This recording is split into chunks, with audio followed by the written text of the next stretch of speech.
You are Locked On Braves POSTCAST, part of Locked On Sports Atlanta, your team every day.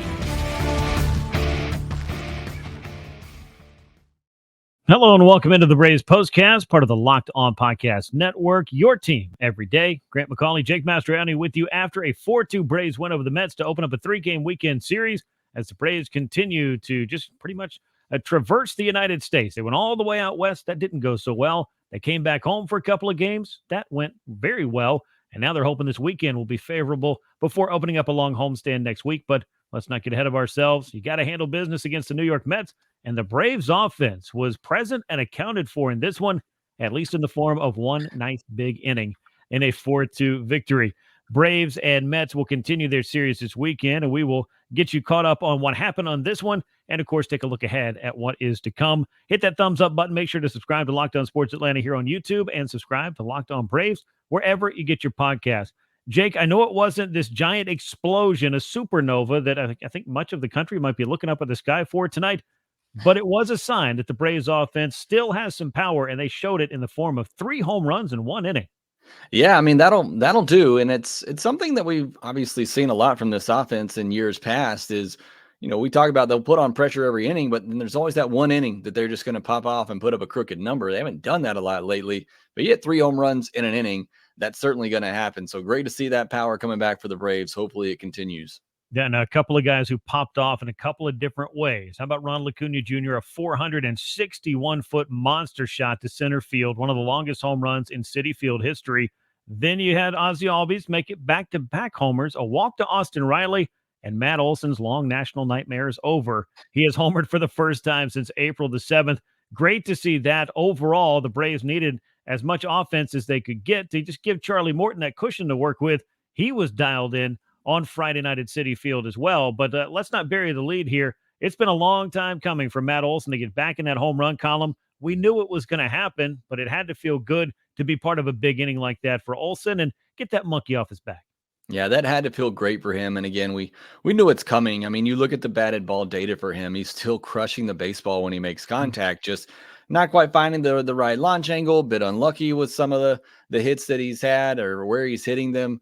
But you knew it's going to come at some point. He's going to go on an absolute tear and get these home run numbers up. Maybe that average, just because of how, kind of cold and unlucky he's been over the stretch, maybe it doesn't quite get back to where it was last year, but I do believe the home run numbers, at least, we're going to see him take off at some point and just start to rack up a lot of these home runs. But that had to feel good for him. Look, on a cold, wet night, still, this Braves offense able to hit some home runs. And Matt Olson, I don't think we're going to see too many stretches like that for the rest of his tenure here in Atlanta, not able to hit some home runs like that. And again, it's all the signs have been there. Everything you've seen from the contact that he's made, he still makes plenty of hard contact. There's going to be a lot of home runs coming your way for Matt Olson the rest of this year, especially as things start to heat up. But again, even in the cold night on this one, he squared one up, and it was a fastball up too. Didn't quite get it in, probably where he wanted it to go, but still good to see Matt Olson be able to get up to the high fastball and drive it out.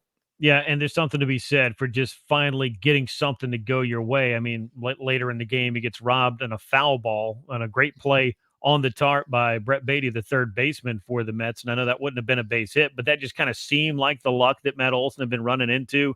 You hit it hard, somebody catches it. You hope that it goes foul. It doesn't. Somebody's able to make a play on it. And as a matter of fact, tonight, that was just a great play. But putting all of that aside, you wanted to see something go Matt Olson's way in the form of a home run. And for the Braves to hit 3 home runs in 1 inning, that used to kind of be something that we were accustomed to seeing. It seemed like it happened at least every other day with the way they were hitting a year ago. But that has not been the case in 2024. And it was a cold and wet night at Citi Field. We had a weather delay for much of the first hour of the game where it was supposed to begin, or at least 30, 45 minutes worth of a rain delay. And then you were able to play some baseball. So I guess I say all that to say maybe it doesn't have to be the middle of the summer months where the weather is heated up before the Braves offense finally gets going. But 3 home runs in the inning, the Acuna monster home run, Ozzie Albies, go figure, put him on the right side, and some good stuff seems to happen. Back-to-back homers, we've seen that a couple of times here recently. Maybe we're just starting to add up some of these signs to see that the breakthrough for the Braves offense individually and collectively could be right around the corner. And specifically the top of the order is really what we've been pointing to a lot with this cold streak. And we've, seen sign from Austin Riley of him kind of getting out of it. And we've seen some signs from Ronald Acuna Jr. And again, the underlying data for Matt Olson has really been there all along. And a lot, early on with the strikeouts, but he's done a much better job of cutting that down too. So we are, I believe, starting to see the top of this order really start to turn a corner. When that happens, the lineup is so deep. I mean, this team's more than 10 games over 500 at this point, and their three best hitters haven't gotten going. And a lot of that's just because this lineup is so deep that that can happen, and you can still score runs. And that's just what this lineup can do to you. But certainly, if this team is going to get to where it wants to be and accomplish what it wants to accomplish, those three guys at the top in particular have got to be their MVP caliber selves. And so to see them kind of getting back on the track with that, Acuna, 4 hard hit balls tonight. Only one of them goes for a hit, unfortunately. But again, that's the Ronald we're used to seeing, where almost every time up there, he is squaring something up. And more often than not, those are going to go for hits. A couple more lineouts in this game, 3 balls hit over 100 miles per hour in this one. That's just more typical of the Ronald Acuna Jr. that we're used to seeing. So hopefully he is getting back to that again. There's been signs for the last 4 or 5 games now, I think, even starting that Dodgers series, of seeing some of these guys at the top of order turning things around. Yeah, it was big to see Ronald with that game-tying home run in that, the one Dodgers game that was super competitive. That seemed to be a little bit of an indicator that, hey, maybe some things are going to start to work out. And on this night, if I'm not mistaken, he had a line out to the shortstop, a line drive toward the second baseman, and of course, a 461-foot line drive over the center field wall to the right of that Big Apple. Those are the kind of things, I think, Jake, that we've talked about. When you see Ronald Acuna Jr. going well, he is going back up the middle, going to right center, or pulling from gap to gap, or hitting the ball from gap to gap. That's kind of an indicator, I feel like, that he's more dialed in. He's more on these pitches. And as you pointed out, the hard hit data says you keep doing that, you're going to find some more base hits in your future.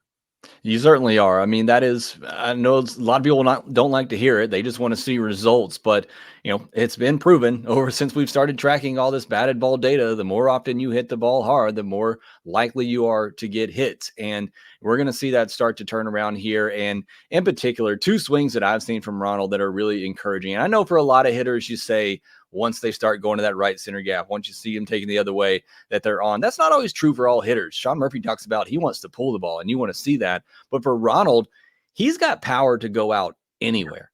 With his swing, he can go out anywhere. But there's 2 swings in particular, one in LA where he drove one down in the right field corner for a double, and then another one back home that he went down and pitched like 4 inches below the zone. And he went and got down and took it to right field, and it almost went off the wall. Great play by the right fielder to make a catch there.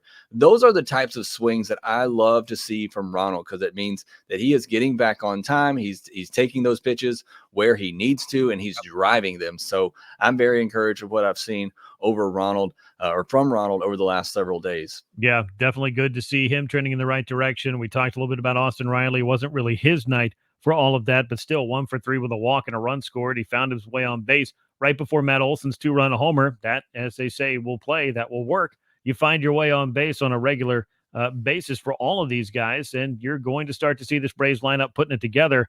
Everyone but Michael Harris with a base hit in this game amongst the Braves starters. Actually, Orlando Arcia also with an 0 for 4, but 7 of the 9 hitters in the Atlanta order, which is not nearly as impressive as the first time I said it. But either way, I do think that what we have noticed in this lineup, or maybe not noticed, is that very quietly, some hitters have kind of gone through slumps that haven't been talked about quite as much because they did get off to a better start. And unfortunately, Michael Harris is one of those guys. His batting average dropping below 250. Another 0 for 4, Jake. I don't want to dwell on it because I do think Michael has hit the ball hard at times and had nothing to show for it as well. But he's kind of fighting through one right now. And that's something that, as you look at, it's not all about just the Acunas and the Olsons and the Rileys that have gotten off to a slower than average start.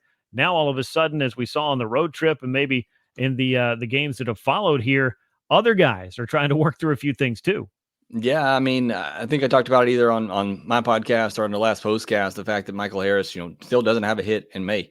And I think 1 hit now in his last 10 games. So it's been a struggle for him. But again, we've been so focused on the guys at the top, it's kind of gone under the radar a little bit. But he did have 2 hard hit balls tonight. I thought I saw some better contact. I thought I saw some better plate discipline. I know Colin McHugh on the TV broadcast was talking about the fact he's been swinging more than he has, and he's always been somebody that swings a lot, but he's also been chasing more. So you just want to see it with some little bit better at bats, a little bit better swing decisions, swinging at better pitches up there. And I think we saw some of that again tonight with the hard hit balls. And I believe it was the last one up. He stung one really hard, but just went right to the second baseman. So I know me and you were both, in agreement, thinking this could be somewhat of another kind of breakout year for Michael Harris to even another level, after winning Rookie of the Year. I still think that's possible, but it's certainly, rough goings right now for Michael Harris. Yeah, it has been. But again, there's a lot of baseball left to be played after this one. The Braves still have nearly 130 games left, just under that now, to continue to find ways to work through what has certainly been a challenging couple of weeks for the offense collectively and individually. There's some guys who want to turn their seasons around. They've got time to do that. Meanwhile, we got to talk about what Charlie Morton was doing on the mound. We've also got to get you set for Game 2 of the series, as Max Fried will be on the mound as the Braves look to secure a series victory in Citi Field on Saturday afternoon. We'll do all of that as the Braves postcast continues. With Stitch Fix, you get a stylist who understands your style and your budget and, of course, your size. They do all the shopping for you. It's the easiest way to update your wardrobe this season. And if you don't love something, you just send it back. How simple is that? Shipping, returns, and exchanges are always free, and it's style that makes you feel as good as you look. Get started at stitchfix.com/MLB. Get $20 off your first fix. That's stitchfix.com/MLB for $20 off. stitchfix.com/MLB. Must redeem within 7 days of sign-up. Well, Jake, let's jump inside the line score and the box score for this 4-2 Braves win over the New York Mets. For Atlanta, 4 runs on 7 hits, no errors. The Braves left 6 men on base. For the New York Mets, 2 runs on just 4 hits. The good work of Charlie Morton was on display there. We'll talk about that in a moment. 1 error for the Mets, and they left 3 men on base. The winner is Morton. He's 3-0 with a 3.14 ERA now, and it was Jose Quintana who takes the loss, dropping to 1-4 with a 5.44 ERA. It's been a rough start for him this year. And Raisel Iglesias, 10th save of the season, 200th of his career. We'll get into that a little bit more later. But I think as you look across that line, you've got to really circle the work of Charlie Morton yet again. Jake, I was running through these stats and looking at it. 7 innings of 1-run ball. He made 1 mistake. Francisco Lindor got him for a solo homer. But as we've said many times, you can live with a solo homer. It was the walks and the extra base runners that were problematic for Charlie Morton. Not in this game. Only 3 hits, only 1 walk, and the 1 mistake. 7 strikeouts for him across those 7 innings. I mentioned his ERA has dropped down to just over 3 since allowing 6 earned runs in his start against the Marlins on the 14th of April. He has allowed 5 earned runs in his last 26 innings pitched. Jake, that'll play. That certainly will play, and he's gotten better and better. And we've talked about this new kind of version of Charlie Morton that's not necessarily going for the swing and miss all the time, but it's really been the command, and that's what has really plagued Charlie Morton. It's why when he goes up against the Mets, I get a little nervous, because if you don't have your good command against this Mets team, they will absolutely get to you, just like they did earlier this year against Charlie Morton when he walked 5 batters in that game against him or against the Mets. So he makes me a little bit nervous going up against that lineup, but the command has just been so good lately. He's walked 2 or fewer in all 5 of his last 5 outings, and 1 or fewer in 3 of those. So Charlie Morton is definitely dialed in. He's changing some things up. Certainly he's given up 4 hits or less in 3 of his last 4 outings. So he looks really, really good at the moment. And I love that he mixed things up a lot more in this start. 31 4-seamers, 30 curveballs, 17 cutters, 11 sinkers, 10 changeups. Really had that Mets team off balance, a team that he's seen a lot. Faced them 4 times last year, already faced them 2 times this season. So they're very familiar with him. And like I said, some mixed success. First 2 starts against him last year, he gave up 4 earned in each of those. But the last 2 starts against him last year, he didn't give up anything. And then I mentioned the mixed results so far, even this year. But just the run he's on right now, again, being able to locate that curveball and throw it for strikes, throw it in the zone a little bit more often, seek out some of that weak contact. But in this one, he got the strikeouts too, 7 strikeouts in 7 innings. But for me, it's just the command of Charlie Morton. If he's able to command those pitches, and I know that's easy to say probably about a lot of pitchers, but for Morton in general, because that's something that has really troubled him and given him a lot of trouble over the years, especially the last couple of years. If he gets that under control, we can see another, really good season from Charlie Morton. Yeah, and I think he's certainly putting one together. It doesn't mean there's not going to be a handful of clunkers. I think even for some of the best pitchers in baseball, you start 30, 31, 32 times a year. Half a dozen of those, probably not going to be great. Then you're going to have a dozen where maybe you're untouchable. And what happens in that other, 18 to 20 starts, you'll kind of see the results that run the gamut in a lot of cases. But, Charlie is a guy that since signing with the Braves prior to 2021 has been able to, for the most part, go to the post every fifth day, give the Braves those 30 starts. He's been able to miss bats, and he's been able to kind of figure it out, even when he goes through a stretch where maybe the command's not quite there and he's not able to find the answers on a particular start or maybe a couple or two or three in a row. He always seems to find a way to make adjustments. And it seems like, Jake, maybe to your point, he's been a little bit more proactive about the way he's adjusted this year, because you ran through that pitch mix, and that was something I was noticing as well. And I heard Colin McHugh talking about what Charlie's been doing this year, a different version of Charlie Morton than we have seen. But I think I know they always use the phrase as a crafty left-hander, but I would go as far as to say that Charlie Morton, who still has swing and miss stuff, don't get me wrong, has definitely taken over the moniker perhaps of a crafty right-hander by being a little bit more proactive with making some changes to his mix, particularly, to your point, against teams that he sees an awful lot. You have to show them another wrinkle. Otherwise, predictability is not a pitcher's best friend. It's not. And look, he's 40 years old. He's been doing it a long time. The only way you can do that is to continue to mix things up. But against the Mets lineup that has just full of professional hitters, Nemo, Lindor, McNeil, up and down, all really good hitters that have seen you a lot, you've got to be able to do some different things in order to get them out. But you mentioned that cutter, threw it 17 times, 5 swings against it, 3 whiffs, 4 called strikes. Was really another good pitch to kind of keep that lineup off balance, maybe something they haven't seen a ton of from Charlie Morton.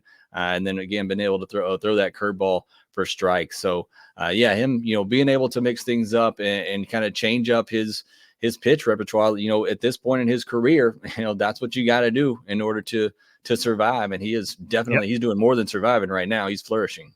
I'd say, yeah, it's more than surviving. It is thriving for Charlie Morton right now. He's looked great in his last few starts, and hopefully with some of these changes, some of these additions to that mix, he can continue to have this kind of success. The Braves certainly need him.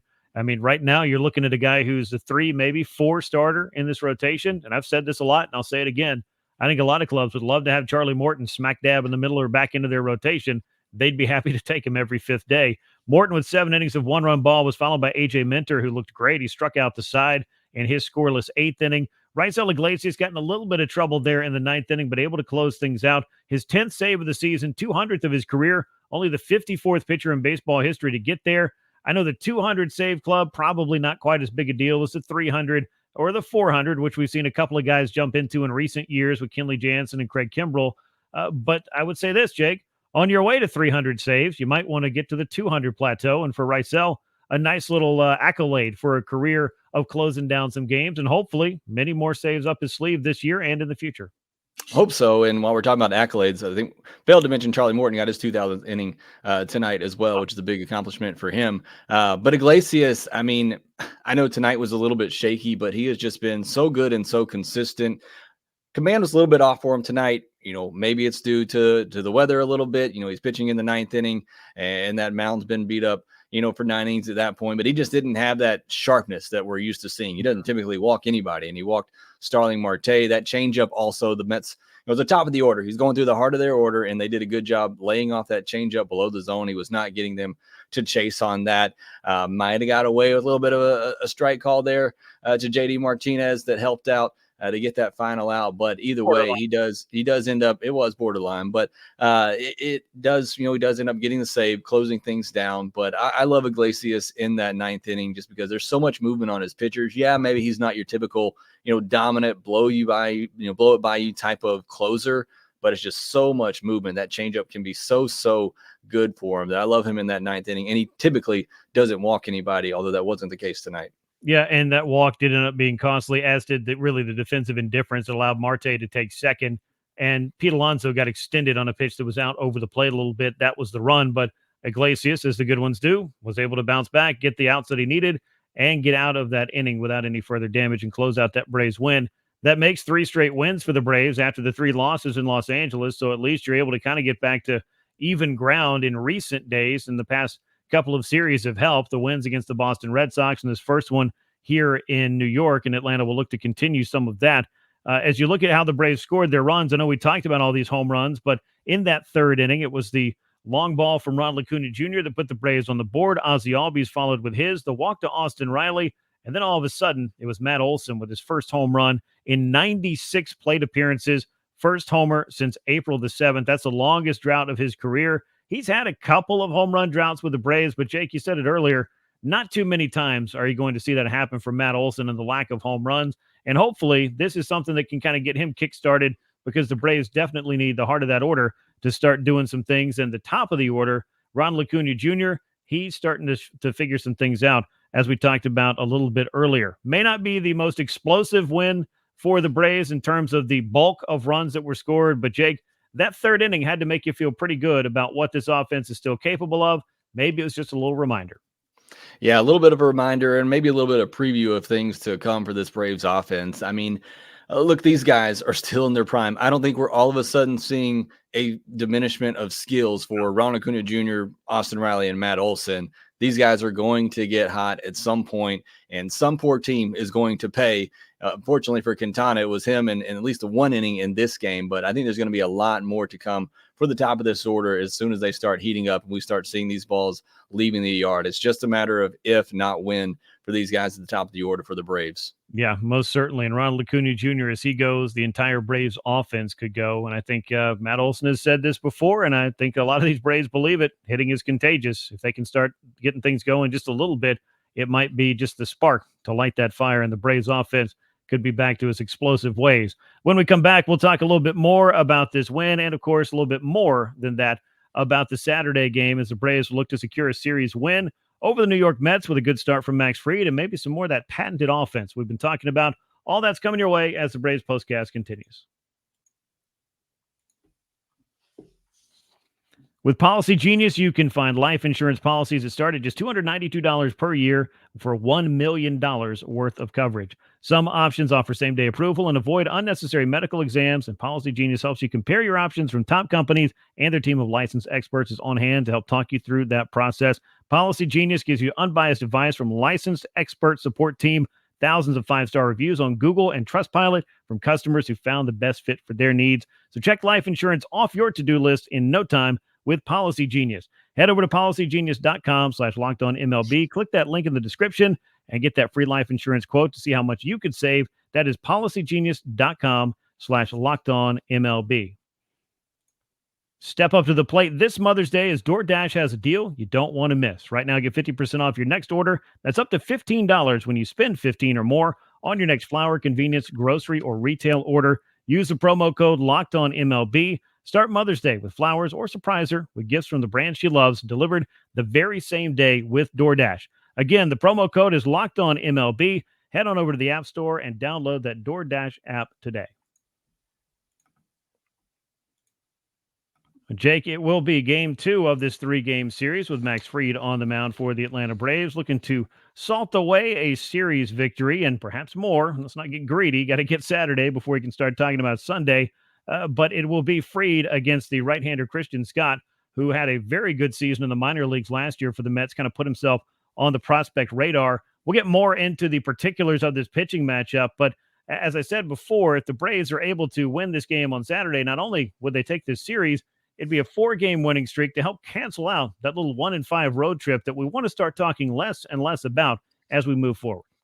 Yeah, certainly want to get that out of our minds, and I think we will here pretty soon. But certainly, winning helps solve a lot of things, and winning against a division rival. And look, a team that came into Atlanta earlier in the year and kind of stomped on you a little bit. Mm-hmm. So it's a chance to go to their home park and get a little bit of revenge as well. But more importantly, like you said, just kind of put these bad feelings behind us that we've had about this Braves offense in particular over the last several weeks, and really just get on a stretch of winning ball games, which we're accustomed to this Braves team doing. So, anytime you can stack wins on wins, it's great. But when you can do it against a division rival on the road as well, that's even better.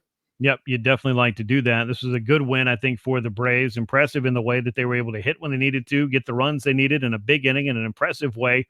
They had some power in that, obviously. And then they simply outpitched New York with Charlie Morton leading the way and the Braves bullpen taking care of the rest. Braves would like to take this series from New York. As we mentioned, That did not go the way they wanted to that first go round back at Truist Park when the Mets took 2 out of 3. And it was kind of one of those things that helped turn the Mets season around after they started 0-5 and had to be kind of wondering, all right, are we in for a whole nother season like 2023 was in the challenging department?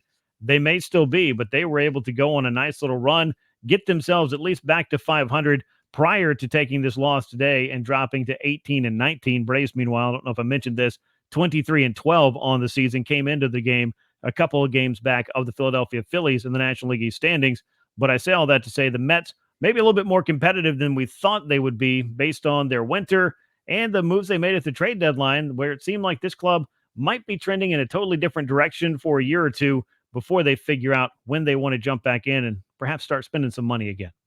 Yeah, they're definitely going to do that at some point whenever they can. But, after trying to basically buy a championship and figuring out that that wasn't going to work, Mets have kind of pivoted here, and they're looking more towards building up the farm system and a sustained winner. And, in the meantime, they still have really good players on this lineup. I talked about some earlier. Nimmo, who's starting to heat up, Francisco Lindor as well. Pete Alonso hasn't quite gotten going yet, but he's in a contract year, so I'm sure he certainly would love for that to happen.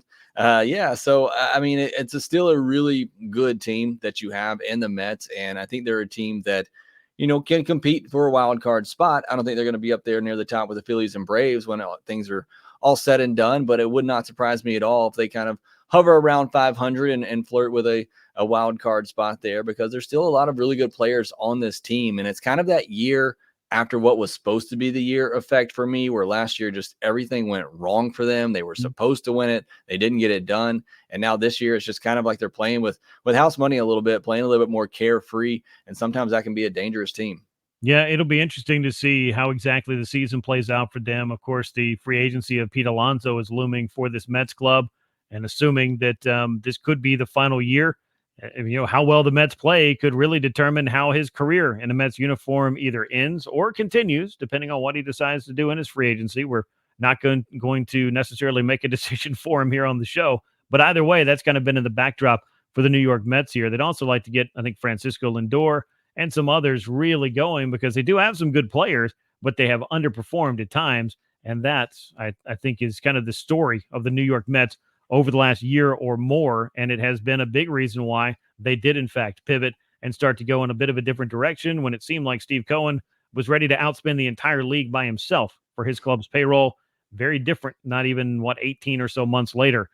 Be that as it may, the Braves and the Mets will meet for Game 2 on Saturday afternoon, a 4:10 first pitch at Citi Field. It's Max Fried on the mound, 2-1, a 4.23 ERA. Christian Scott made his major league debut last time out, a 135 mark for him. Just 6 2/3 big league innings, obviously 1 run allowed. Pretty good start to the career. Last time out for Max Fried, let's start with that, Jake. Couple of mistakes, one to Shohei Ohtani, one to Teoscar Hernandez. Both of them left the park, but 7 innings from Max Fried, you'll certainly take that. And he does seem to have really sorted out whatever was not working for him over the first 3 or so starts. He has been fantastic here as of late. You mentioned even in that last start, I thought he was still really good.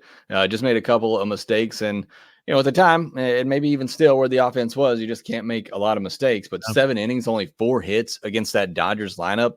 I mean, that is very impressive with where that Dodgers lineup is right now and how great they've been swinging. 7 strikeouts against that Dodgers team as well. 3 walks, though, not something that we were used to seeing with Max Fried. Definitely want to see that brought back down a little bit. But again, after the shaky start, gave up 10 runs in his first 2 games there. And just 5 innings pitched. That's not what we're used to from Max Fried. But since then, he has been really, really good. He's been the Max Fried that we're used to, being able to command all of his pitches, keep hitters off balance, get that weak contact. Hopefully we see more of that on Saturday. Yeah, it would be a great basis for a Braves victory if the offense can do something similar to what it did. Put a crooked number on the board early, let Max Fried get settled in.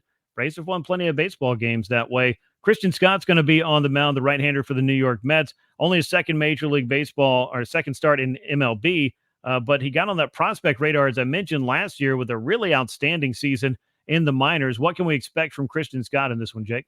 Yeah, Christian Scott, a really good performance against the Rays last weekend. Now, the Rays are a bottom 10 offense in all of baseball, and they strike out a lot, so it was a pretty nice matchup for him, but 18 swinging strikes in his first big league outing. It's very impressive. 8 of them coming on the 4-seam fastball that averages in the mid-90s, and that's going to be a big challenge for this Braves team. Look early on, especially Acuna at the top, but others as well have really struggled against well-located four-seam fastballs for Acuna specifically up in the zone. So that's going to be a real challenge for them. He's got a sweeper as well that he got 6 whiffs on 17 swings against, and then a slider that he got 4 whiffs on 9 swings against. So a really good repertoire. I was mixing a splitter too, but I think for the thing to watch for that Braves team to see if they're starting to get that timing down, starting to get on track. How do they look against Christian Scott's four-seam fastball? Because it's been a really good weapon for him.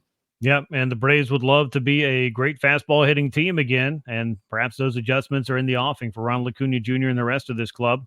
And they would certainly love to see another performance from Ronald similar to what we saw in this opener. I know, again, the hits weren't all there. One went a long way, but that hard hit contact stacking up all in one game, I think that's a really great sign for the Braves leadoff man. The Braves and Mets will meet at 4:10 p.m. Eastern time on Saturday in Game 2 of their series. Braves with Max Fried on the mound. Christian Scott gets the ball for the New York Mets. That's going to bring us to the end of this edition of the Braves Postcast. Once again, the Braves with a 4-2 win over the Mets to start out their weekend series up at Citi Field. Make sure you subscribe to Locked On Sports Atlanta right here on YouTube for more great editions of the Postcast. Leave us those likes and comments. Share the show with a friend, and make sure you subscribe to the channel and subscribe to Locked On Braves wherever you get your podcast. Once again, we'll be back later this weekend to wrap things up. For Jake Mastroianni, I'm Grant McAuley. Until next time, so long, everyone.